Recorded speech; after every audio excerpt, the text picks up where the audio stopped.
નમસ્કાર, આપનું સ્વાગત છે મિત્રો। ભગવાન શ્રી કૃષ્ણને વાસ્તુશાસ્ત્રનું વિશેષ જ્ઞાન હતું। તેમણે સમયે ધર્મરાજ યુધિષ્ઠિરને વાસ્તુશાસ્ત્રનો ઉપદેશ આપ્યો હતો। આ જ્ઞાન સમગ્ર માનવજાતિ માટે ખૂબ જ મહત્વનું અને કલ્યાણકારક છે। શ્રી કૃષ્ણએ 5 એવા વૃક્ષો અને છોડ વિશે જણાવ્યું છે જે ઘરના પરિસરમાં હોય તો દુઃખ અને દરિદ્રતા લાવે છે। આવા વૃક્ષો જો ઘરના સામે હોય તો તે ઘરે રહેતા લોકોની ક્યારેય પ્રગતિ થતી નથી। તેઓને હંમેશા હાર અને નિરાશાનો સામનો કરવો પડે છે। મિત્રો, વાસ્તુશાસ્ત્ર અનુસાર વૃક્ષો અને છોડ આપણા ઘરની સુંદરતા તો વધારે જ છે, સાથે સાથે તે વાતાવરણને શુદ્ધ પણ રાખે છે। વર્ષો સુધી તે સકારાત્મક ઉર્જાનો સંચાર કરે છે, જે આપણા જીવન માટે ખૂબ જ જરૂરી છે। વૃક્ષ નકારાત્મકતા ઘટાડીને વાતાવરણને વધુ સકારાત્મક બનાવવાનું કાર્ય કરે છે।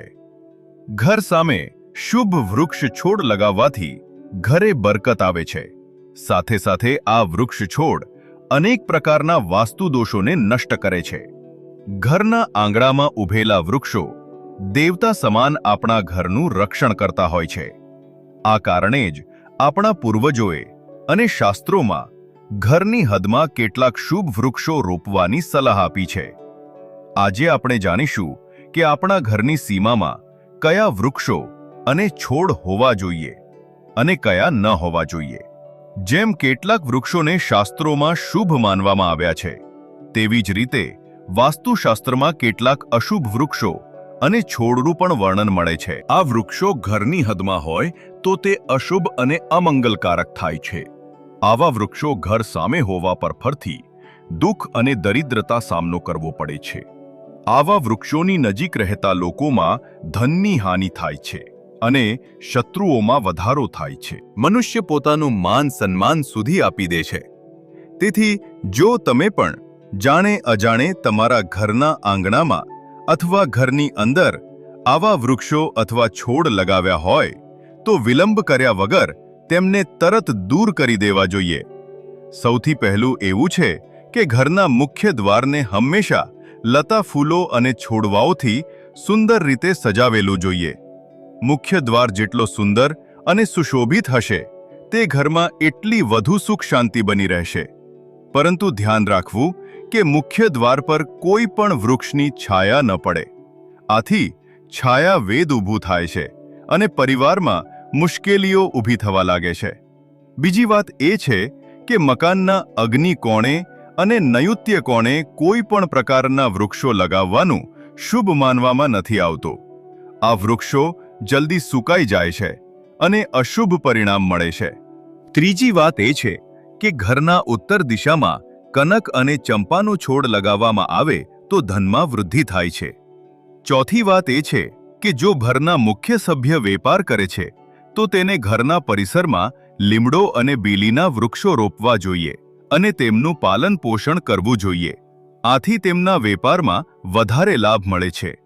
પાંચમી વાત એ છે કે ઘરના પરિસરમાં ક્યાંય પણ ઉપર તરફ વધતી લતા ખૂબ શુભ પરિણામ આપે છે, પરંતુ જો લતા ઉપરથી નીચે તરફ આવે તો અધોગતિ થાય છે અને દુઃખ ભોગવવા પડે છે। જો આ સ્થાન પર મની પ્લાન્ટ લગાવેલી હોય તો વધુ શુભ ફળ મળે છે। છઠ્ઠી વાત એ છે કે કેળાનું ઝાડ ઘરની માટે ખૂબ જ શુભ માનવામાં આવે છે, પરંતુ તેને ઘરના પાછળના ભાગે લગાવવું જોઈએ। જો તેને ઘરના આગળ લગાડવું હોય તો તુલસીના છોડની બાજુમાં લગાવી શકાય। તુલસી પાસે કેળાનું ઝાડ હોય તો ધન સંપત્તિમાં અચાનક વધારો થાય છે, કારણ કે કેળાના ઝાડમાં ભગવાન વિષ્ણુનો નિવાસ માનવામાં આવે છે અને તુલસીમાં માતા લક્ષ્મીનો વાસ કહેવાય છે। હવે જાણીએ કે કયા ઝાડ છોડ ઘરમાં લગાવવું અશુભ છે। અશુભ છોડ અંગે સૌથી પહેલા વાત કરીએ કાંટાવાળા છોડોની। મિત્રો, તમને ઘરમાં કદી પણ કાંટાવાળા છોડ નહીં લગાવવા જોઈએ, કારણ કે આવા છોડ વાસ્તુને પ્રભાવિત કરે છે અને સાથે જ ઘરના નાના બાળકોને પણ નુકસાન પહોંચાડી શકે છે। તેથી ઘરમાં કાંટાવાળા છોડ લગાવવાથી હંમેશા બચવું જોઈએ, કારણ કે તેમના કાંટા નકારાત્મક ઉર્જા પેદા કરે છે. પરંતુ ગુલાબ જેવા છોડ લગાવી શકાય. પરંતુ ગુલાબનો છોડ ઘરની છત પર રાખવો વધારે સારું છે. ધાર્મિક દ્રષ્ટિએ પણ જોવામાં આવે તો કાંટાવાળા છોડ ઘરમાં લગાવવાથી પરિવારમાં ઝઘડા વધારે છે. અને એટલું જ નહીં, તેનાથી ઘરનું વાતાવરણ પણ ખરાબ બનતું જાય છે. મિત્રો, બીજા પ્રકારના છોડ છે દૂધવાળા છોડ. હા, તમને તમારા ઘરમાં ક્યારેય પણ એવા છોડ નહીં લગાવવા જોઈએ જેના ડાળખા કે પાંદડા તોડતા દૂધ જેવું સફેદ રસ નીકળે છે. કારણ કે આમાંથી નીકળતું દૂધ આપણા સ્વાસ્થ્ય માટે સારું નથી. જો ભૂલથી કોઈ બાળક કે મોટું માણસ આ દૂધનું સેવન કરી લે તો તે શરીરમાં ઝેરી અસર પેદા કરી શકે છે. આ ખરાબ અસરોથી બચવા માટે આવા છોડથી દૂર રહેવું જરૂરી છે. ધાર્મિક દ્રષ્ટિએ પણ જોવામાં આવે તો આવા દૂધવાળા છોડ ઘરમાં રાખવાથી ઘરની શાંતિ બગડે છે અને નકારાત્મક શક્તિઓ ઘરમાં પ્રવેશ કરે છે. મુરઝાયેલા સુકાયેલા છોડ અંગે મિત્રો, ત્રીજા નંબર પર આવે છે મુરઝાયેલા છોડ. ઘણા વખત તમે જોયું હશે કે ઘરના બગીચામાં લગાવેલા કેટલાક છોડ સુકાઈ જાય છે અથવા મરી જાય છે. તો આવી સ્થિતિમાં તે છોડને જલ્દીથી ઘરની બહાર કાઢી દેવા જોઈએ. કારણ કે જ્યારે પણ તમે ઘરમાં સૂકા છોડ જુઓ છો તો તેનું પણ અસર તમારા સ્વભાવ પર થવા લાગે છે. તેથી ઘરમાં ક્યારે પણ સૂકા કે મરેલા છોડ ન રાખો. તાત્કાલિક તેમને બહાર કાઢી નાખો. ખાસ વાત એ છે કે સૂકી ગયેલી તુલસી ઘરમાં ક્યારેય નહીં રાખવી જોઈએ. તુલસીનો છોડ હંમેશા લીલોછમ રહેવો જોઈએ. સૂકી ગયેલી તુલસી દુર્ભાગ્ય લઈને આવે છે. શાસ્ત્રોમાં કહેવામાં આવ્યું છે કે જે ઘરમાં તુલસીનો છોડ સુકાઈ જાય એ ઘરમાંથી લક્ષ્મી દેવી દૂર થઈ જાય છે. બોનસાઈ પ્લાન્ટ વિશે ચોથો છોડ છે બોનસાઈ. મિત્રો, કદાચ તમે બોનસાઈ શું છે તે ન જાણતા હો તો અમે તમને જણાવી દઈએ કે બોનસાઈ એટલે મોટા ઝાડનું એક નાના સ્વરૂપમાં બનાવેલું છોડ. આવા છોડનો વધારો વૈજ્ઞાનિક રીતથી રોકી દેવામાં આવે છે. આ કારણે એવું માનવામાં આવે છે કે આવા છોડ આસપાસની સકારાત્મક ઉર્જાને પણ અટકાવી દે છે. તેથી બોનસાઈ છોડને ઘરમાં ઉગાડવો નહીં અને બહારથી લાવીને પણ ઘરમાં ન લગાવવો. વાસ્તુશાસ્ત્ર અનુસાર આવા છોડ ઘરમાં રહેતા દરેક સભ્યનો આર્થિક વિકાસ રોકી નાખે છે. હવે વાત કરીએ બાવળના છોડ વિશે. તમને ખબર હશે કે બાવળ એક મોટું અને કાંટાળું ઝાડ છે. આથી તેનો છોડ ઘરમાં લગાવવાનો પ્રશ્ન જ નથી. છતાં પણ જો કોઈ એને બોન્સાઈ બનાવીને ઘરમાં રાખવાની વિચારણા કરે તો આવું ક્યારેય ન કરવું જોઈએ. કારણ કે આ વાસ્તુ દ્રષ્ટિએ અશુભ માનવામાં આવે છે અને આવા છોડ માત્ર નુકસાન જ પહોંચાડે છે. કારણ કે તેમના કાંટા બહુ હાનિકારક હોય છે. મિત્રો, હવે વાત કરીએ એરંડાના પ્લાન્ટ વિશે. એરંડાના છોડ દેખાવમાં ભલે ખૂબ સુંદર લાગે પણ તેને દુનિયાનો સૌથી ખતરનાક છોડ માનવામાં આવે છે. આ છોડના બીજ 2 દિવસની અંદર માણસનો જીવ પણ લઈ શકે છે. આથી આ છોડને ઘરમાં ક્યારેય પણ ન લગાવવો જોઈએ. જો તમે તેને ઘરમાં લગાવતા હો તો નાના બાળકો ભૂલથી તેના બીજ ખાઈ લેવાની શક્યતા રહે છે. આ છોડને માત્ર ઘરમાં જ નહીં પણ ઘરના આસપાસ પણ ન રાખવો જોઈએ. જો આસપાસ આ છોડ હોય તો તેને તરત જ ઉખાડીને ફેંકી દેવો જોઈએ. હવે વાત કરીએ બોરના છોડ વિશે. કહેવામાં આવે છે કે બોર ખાવા માટે લોકો તેના છોડને ઘરમાં પણ લગાવી લે છે. પણ આવું કરવું ખોટું કહેવામાં આવે છે.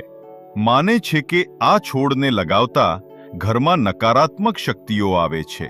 માત્ર એટલું જ નહીં, ધાર્મિક દ્રષ્ટિએ પણ જોવામાં આવે તો બોરનો છોડ ઘરમાં હોવાને કારણે આર્થિક સમસ્યાઓ વધે છે અને ધનનું નુકસાન થાય છે. આ કારણોથી આ છોડને ઘરમાં ક્યારેય લગાવવો નહીં. હવે વાત કરીએ ઘરોમાં સૌથી વધારે લગાડવામાં આવતા છોડ મની પ્લાન્ટ વિશે. મિત્રો, જો તમે તમારા ઘરમાં તરક્કી ઈચ્છો છો, ઘરના મુખ્ય દરવાજા પર મની પ્લાન્ટ લગાવવી જોઈએ. આવું કરવાથી તમને નોકરી અને વેપારમાં પ્રગતિ મળે છે, પરંતુ મની પ્લાન્ટ લગાવતા સમયે એક વાતનું ખાસ ધ્યાન રાખવું જોઈએ કે તેની લંબાઈ દિવાલથી વધારે ન થઈ જાય, નહીંતર જીવનમાં પરીક્ષાઓ શરૂ થઈ શકે છે. મની પ્લાન્ટનો છોડ ક્યારેય ખરીદીને લાવવો નહીં. એને તો બીજી જગ્યાથી તોડી લાવવો શુભ માનવામાં આવે છે. ત્યારે જ તેના શુભ ફળ મળે છે.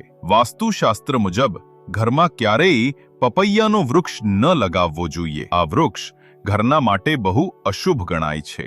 જો આ છોડ સ્વયં ઉગી આવે તો તેને તરત જ ઉખાડી દેવું જોઈએ, અને જ્યારે ફળ ખતમ થઈ જાય ત્યારે પણ તેને ઉખાડીને ફેંકી દેવો જોઈએ. જો પીપળનું વૃક્ષ મકાનની પૂર્વ દિશામાં હોય તો ઘરે ગરીબી ફેલાઈ શકે છે.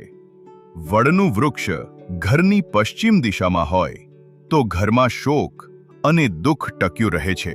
દક્ષિણ દિશામાં જો તુલસીનો છોડ હોય તો સંતાનને પીડા સહન કરવી પડે છે. કોઈ પણ સૂકા વૃક્ષની છાયા જો ઘર પડે તો તે પણ અશુભ માનવામાં આવે છે.